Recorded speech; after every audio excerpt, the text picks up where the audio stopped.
Bom dia, que a graça e a paz do nosso Senhor e Salvador Jesus Cristo sejam sobre a sua vida e toda a sua família também. Sejam bem-vindos, hoje domingo, o primeiro dia desta semana. A Igreja do Senhor Jesus aqui e em todo o mundo se reunindo para celebrar a ressurreição, a vitória de Jesus sobre a morte. O túmulo está vazio. E nós estamos também celebrando a nossa salvação eterna, que Jesus conquistou a partir da cruz do Calvário e, claro, principalmente a sua ressurreição ao terceiro dia. Hoje estamos aqui também para estudarmos juntos a Bíblia Sagrada, a Palavra do Senhor, o nosso Deus. Aqui, online, na nossa Escola Bíblica Dominical, através do canal exclusivo da igreja no YouTube. Também presencialmente, nas classes com os professores e alunos, no prédio da nossa igreja, e você está convidado. Rua Tenente Coronel Amado, 203, Centro, Macaé, Rio de Janeiro.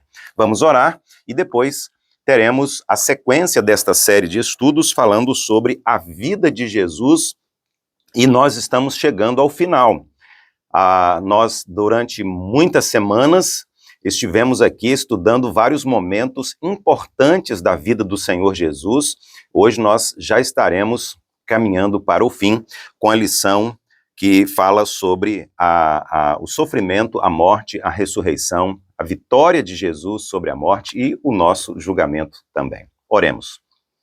Pai, obrigado por esta manhã, por este dia, obrigado por este domingo, o primeiro dia da semana, quando Jesus ressuscitou, venceu a morte para a nossa salvação eterna.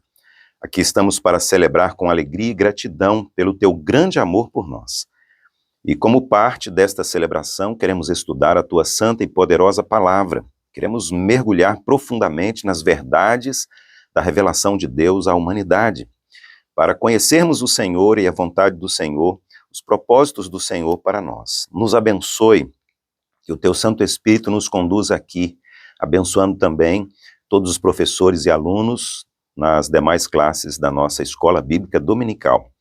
Muito obrigado por esta oportunidade tão preciosa. Em nome de Jesus oramos. Amém. Bom, nós continuamos então a série de estudos Vida de Jesus. Hoje o tema da lição, quando foi que o vimos? O texto básico que nós estaremos considerando hoje aqui, Mateus capítulo 24, versículo 42, onde lemos: Portanto, vigiem, porque vocês não sabem em que dia virá o Senhor de vocês.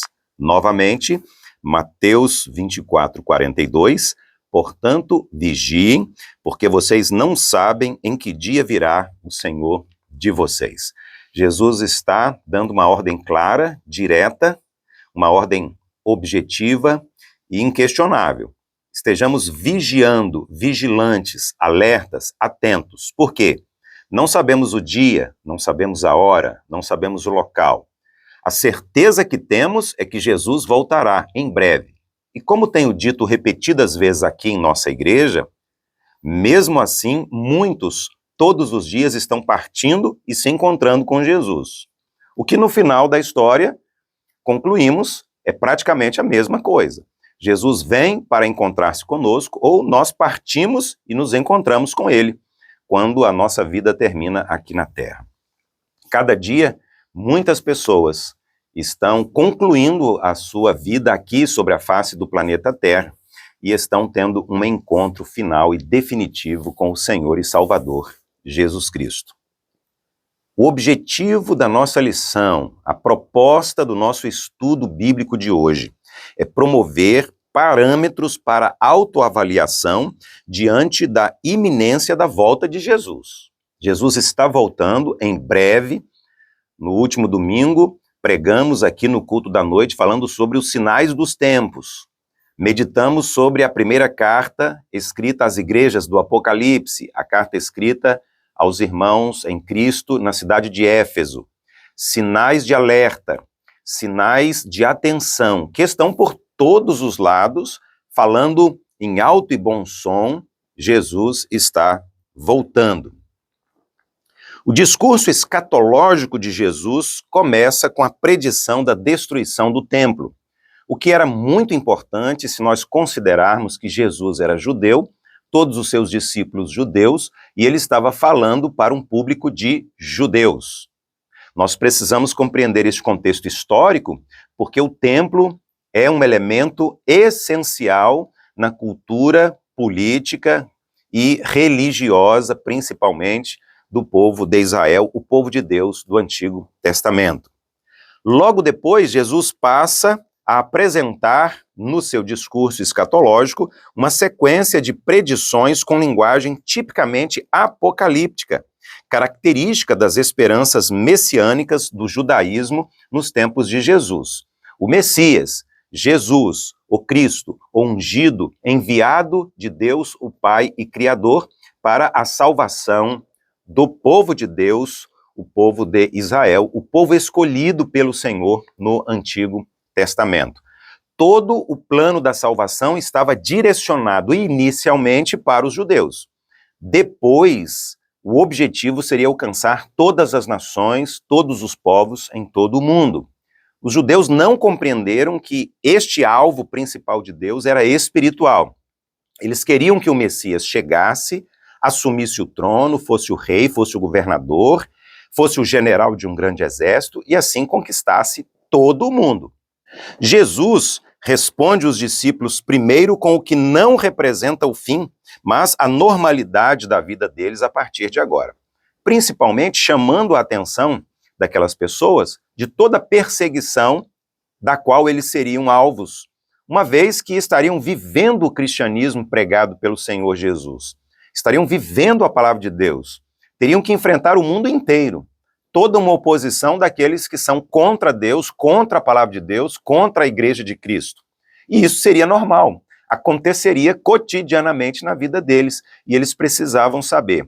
E distinguir entre os sinais dos tempos, aqueles sinais que determinariam a proximidade da volta de Jesus, triunfante, vitoriosa, para levar consigo a sua igreja para a eternidade. Jesus apresenta, então, os sinais da destruição do templo, que servem de paradigma, ou seja, de modelo, de exemplo, de indicativo para o futuro. E depois de falar sobre a destruição do templo, Jesus termina com a referência ao retorno do Filho do Homem, ele mesmo, Jesus Cristo, o Messias, Senhor e Salvador. Como nós devemos estar preparados para a volta do Senhor Jesus? Como devemos nos preparar? Esta é a pergunta. Como? Há um contraste interessante nesta parte do sermão profético, apocalíptico, que o Senhor Jesus pregou na semana em que ele seria traído, preso, julgado, condenado e morto na cruz do Calvário. Enquanto a destruição do templo tinha alertas claros e aconteceria naquela geração, para aquelas pessoas naquele tempo, o retorno de Jesus, o retorno do Senhor Jesus seria repentino, sem data e de uma maneira totalmente desconhecida.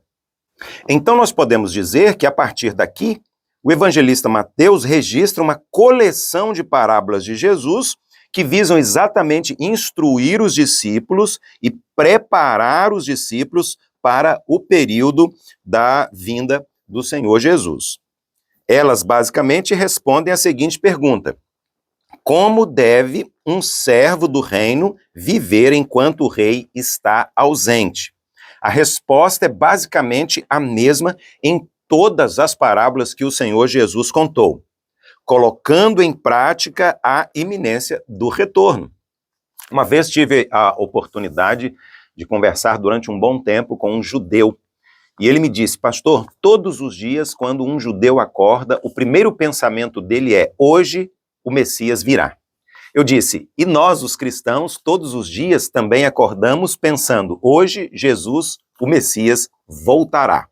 Seja como for, pensando que Jesus está voltando, devemos viver de acordo, viver em santidade, como diz a Bíblia, coloque a sua casa em ordem, coloque a sua vida em ordem, principalmente coloque a sua vida espiritual em ordem, pedindo perdão a Deus, buscando abandonar as práticas pecaminosas e fazendo a vontade de Deus, servindo ao Senhor com todos os seus recursos, com todos os seus dons espirituais, com todas as suas habilidades e influências, com todo o teu ser e com toda a possibilidade. A resposta então é essa. Devemos viver colocando em prática que Jesus está voltando e breve ele voltará.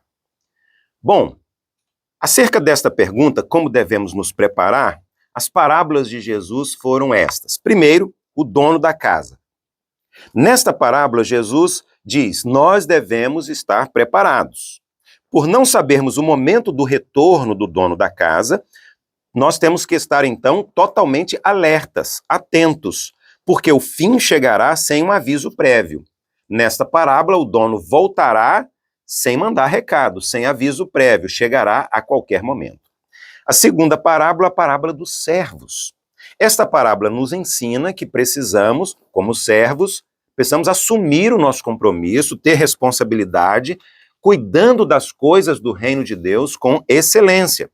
Devemos cuidar da maneira correta de tudo aquilo que está relacionado com o Senhor. As coisas do reino, o serviço do reino, as pessoas que o Senhor colocou sob a nossa responsabilidade. E isto só é possível quando nós mantemos um bom relacionamento com o Senhor, estamos perto, próximos dele e conhecendo a sua vontade. Preparo e vigilância são o que contrastam discípulos falsos dos discípulos verdadeiros. A terceira parábola contada por Jesus sobre a sua segunda vinda a este mundo, a parábola das moças virgens. Esta parábola nos convoca a estarmos de prontidão, o que também significa, de certa forma, estarmos atentos, estarmos alertas. Não sabemos quando o noivo, que é o Senhor Jesus, voltará para encontrar-se com a noiva, que é a sua igreja. Isso é uma responsabilidade pessoal de cada um, mas é também uma responsabilidade de todos como igreja. Lembrando que aqui, igreja não significa templo, construção, prédio, edifício. Igreja significa um grupo de pessoas. Igreja, você, igreja, eu, igreja, nós, juntos, reunidos, somos a igreja. Eu sou apenas um membro do corpo de Cristo. Quando todas essas partes, esses membros do corpo estão reunidas, essas partes, então nós temos um corpo, então nós temos uma igreja. Esse preparo, de acordo com a parábola das moças, envolve santidade e perseverança nessa espera. Jesus ensina que seus discípulos verdadeiros estarão sim preparados para a vinda do noivo. Por quê? Porque eles têm uma relação salvadora com ele. Quarta parábola, a parábola dos talentos. Esta parábola tem a ver com diligência. Devemos administrar bem as coisas do reino, as coisas da igreja, as coisas de Deus. Devemos investir corretamente os nossos recursos. Não apenas os nossos recursos financeiros, materiais, mas os nossos recursos como dons e talentos espirituais, nossas habilidades, o nosso tempo. O nosso tempo, por exemplo, ele não é um bem material, não é um bem financeiro. Mas precisamos separar muito do nosso tempo e dedicar ao Senhor. Enfim, tudo aquilo que o Senhor tem nos dado, devemos ser fiéis a Ele. É fundamental ressaltar que, segundo esta parábola, a aprovação do mestre não repousa na quantidade adquirida, mas no bom uso e na fidelidade dos seus servos. Segunda pergunta. Jesus está falando que voltará, Jesus virá, e um dos principais objetivos da volta de Jesus e a consumação de todo o plano de Deus para a salvação é o julgamento de toda a terra. Mas preste muita atenção, porque o julgamento começará pela igreja. O julgamento será primeiro para mim e para você. Nós que estamos em Cristo Jesus seremos os primeiros. E seremos julgados e absolvidos por estarmos em Cristo. Depois, o restante da humanidade. E eles também serão julgados e, infelizmente, sem Jesus como Senhor e Salvador, eles serão condenados e lançados no inferno. O trecho final do sermão escatológico que Jesus pregou apresenta uma recompensa para aqueles que foram admitidos no reino e uma advertência de julgamento para aqueles que foram excluídos porque não estavam em Cristo. Aqui, as ovelhas representam aqueles que realmente creram, colocaram a sua fé na mensagem das boas novas, o Evangelho, e que então receberão o reino eterno de Deus como herança. Os feitos citados por Jesus não são atos meritórios. É muito importante que se destaque aqui. Somos salvos pela graça. É um presente que ganhamos sem qualquer merecimento. O outro grupo, diferentemente das ovelhas, Jesus vai chamar aqui de bodes. Eles ficam tão surpresos pela condenação quanto as ovelhas pela salvação, mas por razões diferentes. Por quê?